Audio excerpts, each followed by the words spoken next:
वसई तहसील कार्यालयात मंगळवारी दुपारी लाचलुचपत प्रतिबंधक विभागाने मोठी कारवाई केली। एका खासगी इसमाला 7 लाखांची लाच घेताना रंगेहात पकडण्यात आले असून या प्रकरणात अप्पर तहसीलदार विनोद बाळकृष्ण धोत्रे यांचे नाव समोर आल्याने खळबळ उडाली आहे। सध्या तहसीलदार धोत्रे फरार असून त्यांचा शोध सुरू आहे। मिळालेल्या माहितीनुसार तक्रारदाराच्या जमिनीवरील अनधिकृत बांधकाम पाडू नये आणि ती जागा एने करून मिळावी यासाठी सुरुवातीला 40 लाखांची मागणी करण्यात आली होती। मात्र तडजोडीअंती 7 लाख रुपये देण्याचे ठरले। मंगळवारी 21 एप्रिल रोजी एसीबीच्या सापळ्यात तक्रारदाराकडून ही रक्कम स्वीकारताना अनिल प्रभाकर चोबल या खासगी इसमाला एसीबीच्या पथकाने ताब्यात घेतले। या प्रकरणी वसई पोलीस ठाण्यात गुन्हा दाखल करण्याची प्रक्रिया सुरू आहे। वसई तहसील कार्यालयाचा इतिहास पाहता भ्रष्टाचारामुळे हे कार्यालय वारंवार चर्चेत राहिले आहे।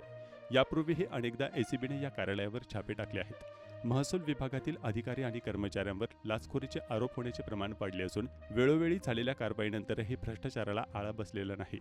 या सततच्या घटनांमुळे प्रशासनाच्या कार्यक्षमतेवर प्रश्नचिन्ह निर्माण झाले आहे। या ताज्या कारवाईनंतर फरार असलेल्या अप्पर तहसीलदार धोत्रे यांचा सहभाग किती आहे याचा तपास आता पोलीस करत आहेत।